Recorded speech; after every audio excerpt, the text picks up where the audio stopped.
It is time now for the Media Beat with David Tereshchuk. Davis joins us, of course, on a Friday. We rebroadcast during the noontime hour also, and also on weekends. You can find David at robinhoodradio.com, and it's under On Demand. David Tereshchuk, the Media Beat, 24 hours a day, 7 days a week. He is also a PBS television correspondent reporting on ethics and belief. And the hits just keep on coming. Good morning, David. Good morning to you.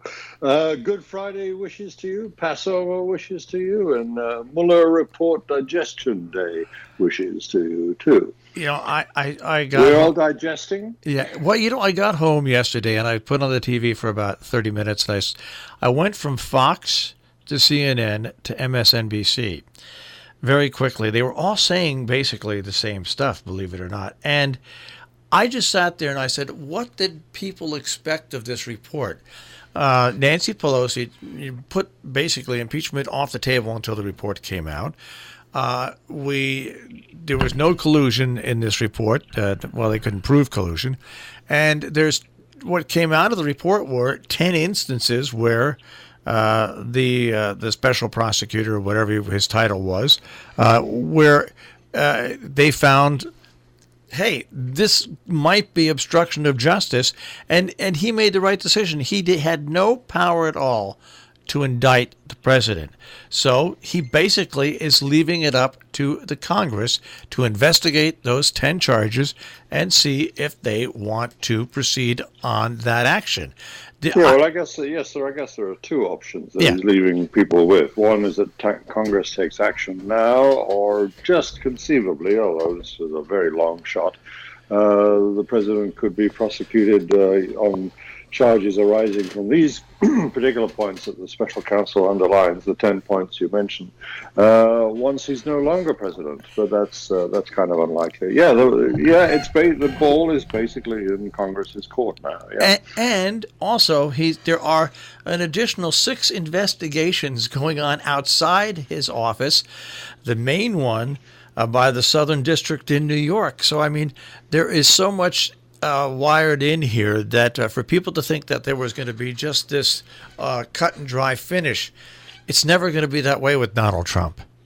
Right. Well, investigations, generally speaking, end up with a whole lot of evidence, which is laid out for you clearly. It was no part of his remit to recommend prosecution, especially not since the Justice Department has a long-standing, I was going to say tradition. I mean, that's not the best word for it, but it's not part of the Constitution. It's not written down clearly, but it is very much a working proposition that you cannot indict the President of the United States. While he is the President of the United States. So given that constraint, it's no wonder that he decided that the best thing to do was just to lay out the evidence and hand it over to different authorities. Now, what's also interesting last week was Brexit being extended. But the thing that I found great about last week in Brexit is, I don't know if you saw Stephen Colbert went over to England and he did some videotaping. He was holding a big sign saying, "Blame Brexit on John Oliver." But John... partisanship is everywhere, I know. Isn't it? But John Oliver also had a great little segment on Brexit where they interviewed people on the street, and people who were in favor of Brexit considered that no matter what happens, they won, whether Brexit goes into effect or not. It was a very, very funny skit that John Oliver put on. But so now with this, in a sense, it's true. I mean, I know that Brexiteers, in some ways, are like Trumpists. You know, every event is just confirmation of their own rightness. But quite apart from being able to excuse yourself and claim credit for things, it is generally, I mean, in one broader sense, Brexit voters, people, the narrow majority quite a rather small total of people who voted, incidentally, back in the 2016 referendum. Those people who voted for Brexit, in a sense, got absolutely what they wanted. The nature of that vote wasn't so much on the technicality or the detail of leaving Europe and how. It was more just a big slap in the face to the establishment of the United Kingdom and its long-lasting involvement in Europe, of course, but mainly a big slap in the face. It was the absolutely classic protest vote. You don't know what they were for, but you certainly knew what they were against. You know, John Oliver had a very funny ending to that segment because the final day that they have now to get the deal done is Halloween. Boo. Yep. You just can't write anything better than that, I would think. But here. So what? I don't even know how to ask these questions. What is this new party that's being formed? There are several. The British scene is almost unrecognizable these days. Sure, there's a party representing the extremes of Brexit. Nigel Farage, the leader of the United Kingdom Independence Party, who emerged as former leader, no? Former leader and former party, in a way. I mean, but he's created a new party, and that is now leading in the polls. For what, you may say? Yeah, that was my next question. People have been now being asked, how will you vote in the European elections? Because of Britain now being having its stay in Europe extended, means that they're going to have to take part in the elections to the Parliament in Europe. And who's now leading the opinion polls that are polling about voting intentions in those elections? Well, it's Nigel Farage's new anti-European party. Go figure. You can't. The British political scene is even more confused than ours, I have to say. And meanwhile, ours in the United States, it is. I know there was a song long ago that. I don't know if Marshall could ever find it, but I just always remember. Meanwhile, back in the jungle. Meanwhile, back in the States. All right. So meanwhile, Boris Johnson, Mr. Mop. You know, and what I think is what a nice new haircut he has now. He's clearly fitting himself out for a new public life. Right. No, it's so obvious. But this is what most people. This is what staggers me about life, the press, whatever. You know. You think about Boris Johnson with his mop and his hair and his bike and being the mayor of London, and you completely former mayor of London, another former. Yes. Sorry about that, but in the same way that you don't spend a lot of time thinking that Bill Barr and Bob Mueller happen to be really good and old friends and their families worship together, you don't think that. I mean, now you will, but that Boris Johnson went to school with this law. Everybody comes up. That's. Wait, what school did he go to? That is, generally speaking, still, despite all its efforts at modernization, a telling question in Great Britain, yes. And of course, the unspoken question and the unspoken answer, which is always implicit anyway. There are many schools where you just don't even need to ask. No, you wear a tie. People just know. They sniff each other out. That's right. No, they find each other, and they. Yeah. But so now what's since Mrs. May. That sentence does not end. But I don't get any sense. Well, what next for Mrs. May? That's one of the great political questions of all. Yes. But I don't get the sense that Mrs. May is in any huge hurry to step down. No. So absolutely not. Right. None. She's Zero. She's promised. I think that was only if they passed the deal to step down in return for for people voting for the plan that they don't want. But they didn't, so she's not going to. It's just I have to say, for your birthday's sake, she does a really good job. I mean, you're not the same day, but you're the same sign, and so I completely understand. Hey, you didn't vote for the deal that you didn't want. I'm not stepping down. So meanwhile, tell me again what Boris Johnson's trying to do. Somebody, I can't even follow it. Well, it's definitely hard to follow. I'm not going to argue with that. Well, as you can see, I'm dumbstruck. Sorry about that. There is very little you can do by way of clear analysis of the British situation at the moment. Any more, I think, than you can really say anything analytically clear about the outcome of the Mueller investigation, because you're just left with a whole lot of contradictory and mushy evidence for how things have been going. Are they any guide to how things will go? Not necessarily. And in Britain, there is looming behind us all the strong possibility of a general election, which will change the political landscape completely. Whether Labour would actually, the opposition party at the moment, would then win against the government party of the moment, the Conservatives of Theresa May, is not certain. But you would most, well, these are difficult projections to make. You would expect Labour to win, given the mess that the Conservatives have gotten themselves in. But you can't guarantee that. Again, uncertainty rules. You can't guarantee anything, but were Labour to win, were there to be a general election, and were Labour to win, that would be, sorry, I'm doing maths here. Wait, you'll hear the results in a second. That would be a really good, that would be huge for Bernie Sanders.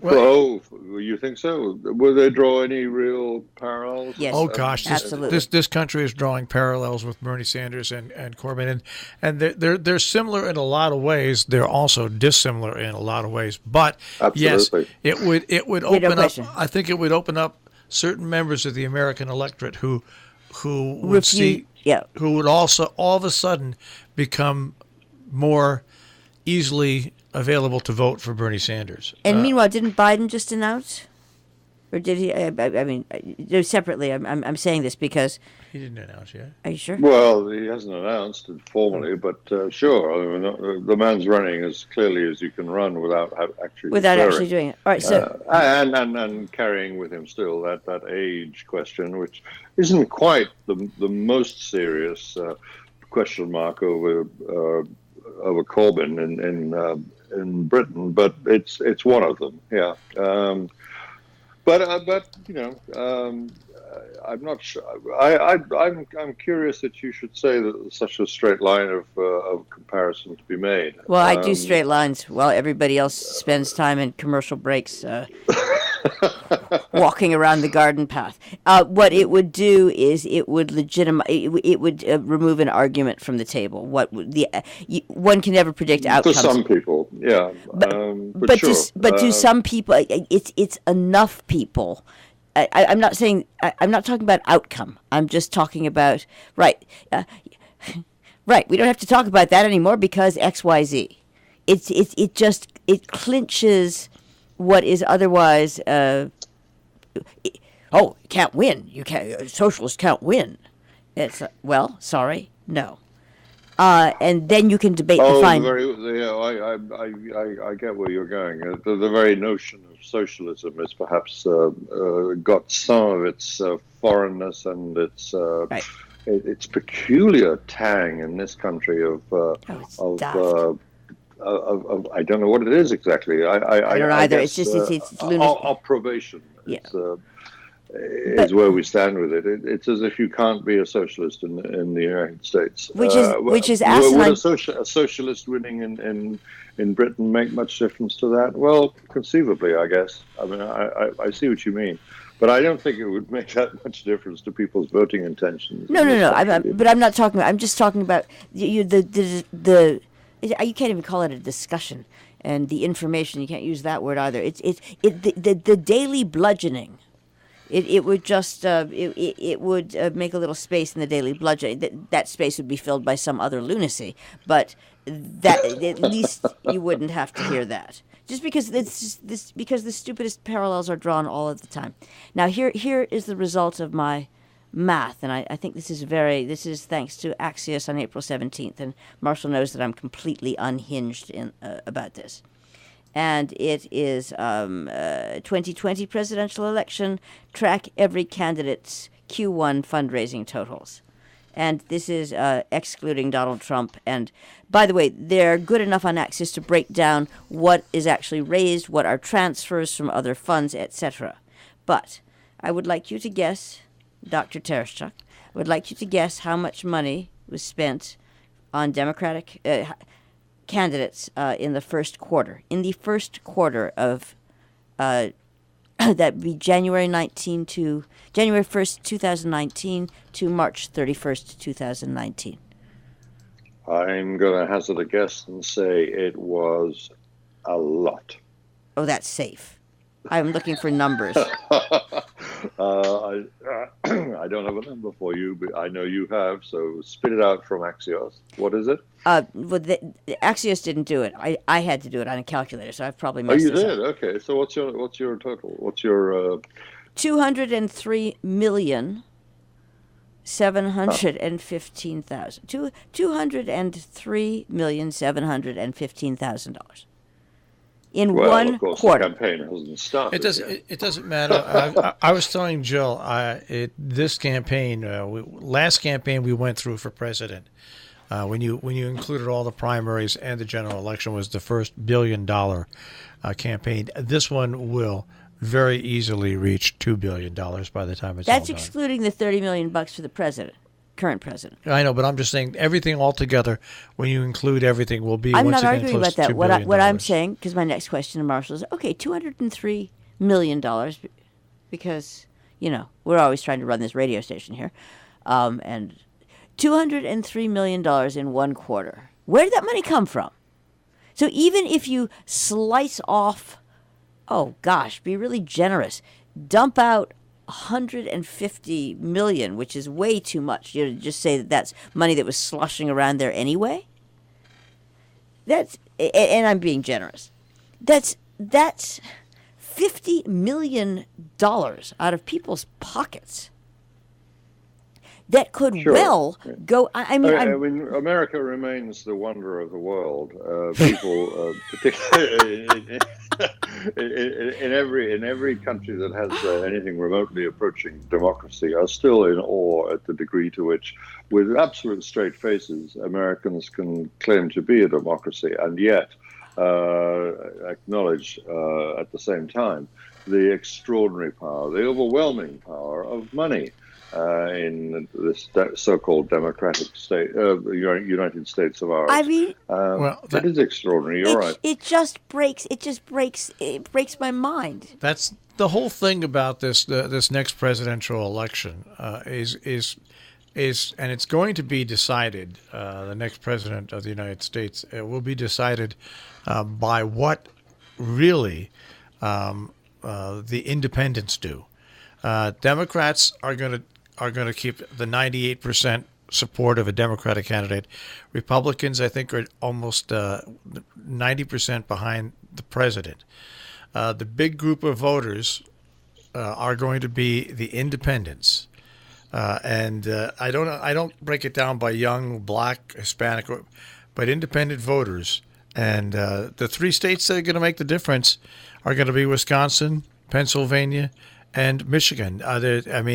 those are the 3 states that will that are going to make. You can throw everything aside, all the things and once again, the power of the Electoral College will be a deciding kind of power. Get this deciding kind of factor. Now, there are some states that have done some interesting things. We have to see whether or not they're going to be considered legal. There are, I think, now 6 states that will not put a person's name on to run for president if there are not released tax returns. And there are now 19 states, David, that have signed on to the proposition that the winner of the popular vote will get their Electoral College votes. They need, I think it's 6 more states to sign on to get the majority needed for this to actually happen. The majority needed where? You need a total number of delegate counts for this to work, 270. Right now, they are in the shortest way to get there is 6 or 7 states short, by states' Electoral College votes. But where does it have to go? Is it a state thing or is it a? No, once you get enough states to sign on to this and say they want to do it, and once there's a majority, that 270 Electoral College votes in the Electoral College votes, then you can change those rules. Change them where?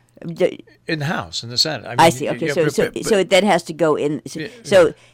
What are the chances that it happens? Oh, it's not going to happen. It's not going to happen before this election. That's all I was. But it is a telling factor of something that will happen in the future. Now, I happen to be a big believer in the Electoral College because the way it was founded was with every right. But it's no longer fair that South Dakota gets 2 senators and California gets 2 senators. It's just not fair. I want to ask a question about that. We're going to run out of time, not about the Senate thing. But what I want to ask about is, has anyone noticed in the press how everything other than New York and L.A. are being referred to happily in the Atlantic? In that you pick a paper, any paper, it's called flyover country now. Axios, flyover country. I'm hearing it on flyover country. It was always called that. It was always called that. Yeah. But I think it's being left out of the equation even more than it ever was in the media. Because it seems to be there are 11-year-olds now. Except for when it comes to Ohio, of course, in the early primaries, that suddenly we get interested again, and then thereafter we forget about it. I say we. I mean there is a preponderance of forgetfulness, and that's a shame because even despite the innate imbalances that we've been talking about, not least of all in the Electoral College, there are an awful lot of people out there whose votes count. Well, it's like I said, it's going to be very interesting that they call it flyover country because it never changes. When you go from North and South Dakota and down to Texas. You are 60x years old, and you know that. What I'm talking about is people are calling it flyover country now. For you, it's like, we know flyover why. country used to be a term basically talking about revenues, broadcasters going from coast to coast because revenues were on both coasts. That was the original term. Flyover meant basically East Coast, West Coast, and it wasn't East Coast, West Coast. It was basically New York and California. New York and L.A. And L.A. That was it. Everything else was flyover. That's how it originated. It's just that you've got an entire generation of youngins who don't understand how many different, let's just say, refugees you could settle in flyover country. David, your flyover was the ocean. Well, yes. I mean, and colleagues of mine, I remember David Frost would spend his life flying over that Atlantic, and it was as if there were only 2 points. There are 2 nodal points in the world: New York and London. And for some people, that's still the case. But of course, London's now finding its position in that duality, diminished enormously by Brexit. Here it comes again, the Brexit factor. And of course, you now have to factor in Frankfurt as well. London's banking business is draining away to some degree to Frankfurt. What were old-time certainties are many of them changing now. And I think the flyover one in the United States is definitely up for review. You think? Well, I think that once again, when we join each other in a week, it will be a combination of the Benny Hill Show and a Saturday Night Live with what's going on in Europe and America. I can almost imagine that. Yeah. Thank you very much, David Tereshchuk, the Media Beat. Thank you.